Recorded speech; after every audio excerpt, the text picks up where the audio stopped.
Good morning, everyone. Hello and welcome to Daily News Simplify.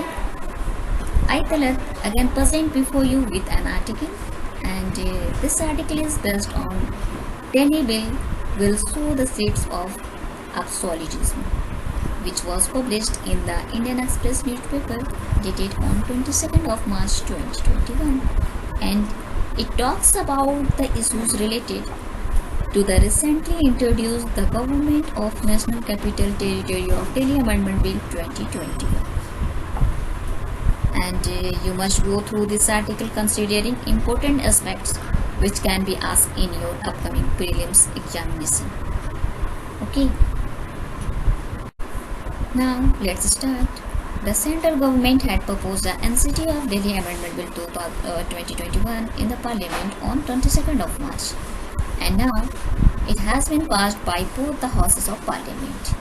And according to the central government, the bill seeks to amend the law relating to the running of the National Capital Territory of Delhi and give effect to the interpretation given by the Supreme Court judgment on Delhi's governance structure.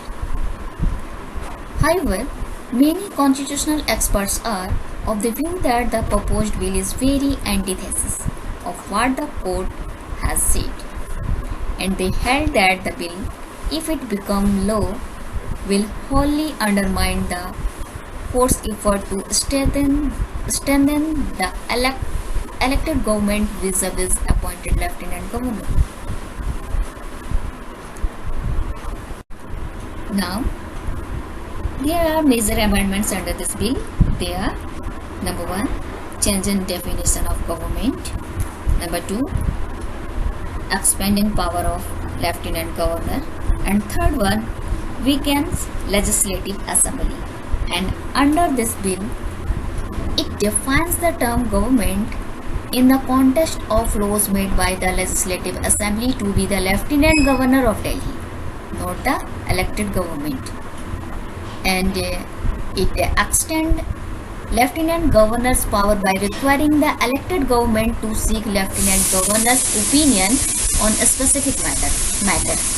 Further, it is left to lieutenant governors to define this matter through a general or a specific order.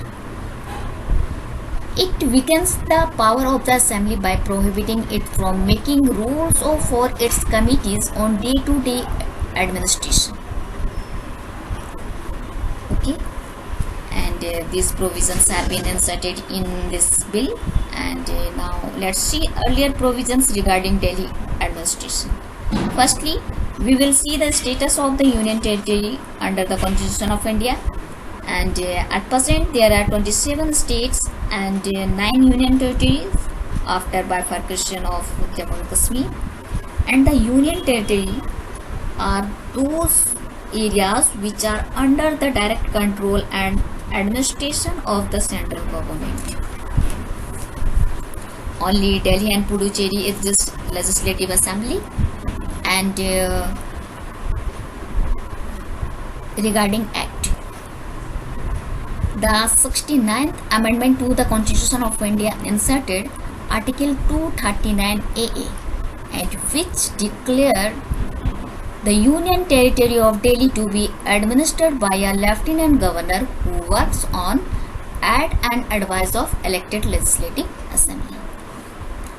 However, the ad and advice clause pertain only the matter on which the elected assembly has power under the state list and the concurrent list, but with the exception of public order, police and land. Okay. And further, the Article 239AA also noted that Lieutenant Governor has to either act on the ad and advice of the Council of Ministers, or he is bound to implement the decision taken by the President on a reference being made by him. And also Article 239AA empowers the Lieutenant Governor to refer a difference of the opinion on the matter with the Council of Ministers to the President.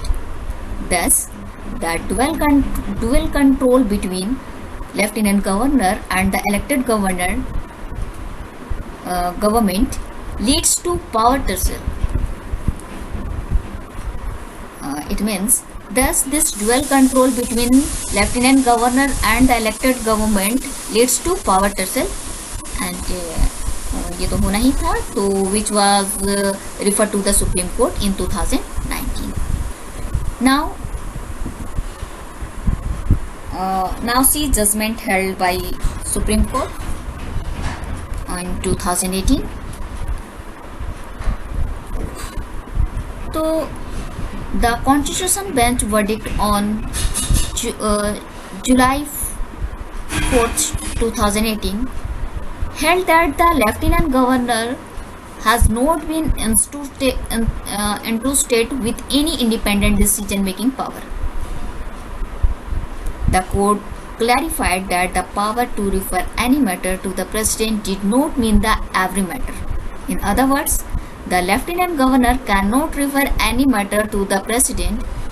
He has to employ constitutional objectivity and exercise this power in the rarest of the rest situation of the sound and valid reason.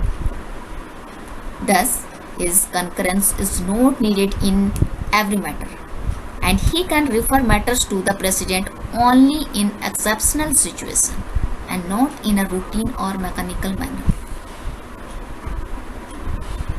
Subscribe to our YouTube channel, press the bell icon so that you never miss any video to listen from Study to Know the World. Thank you for watching.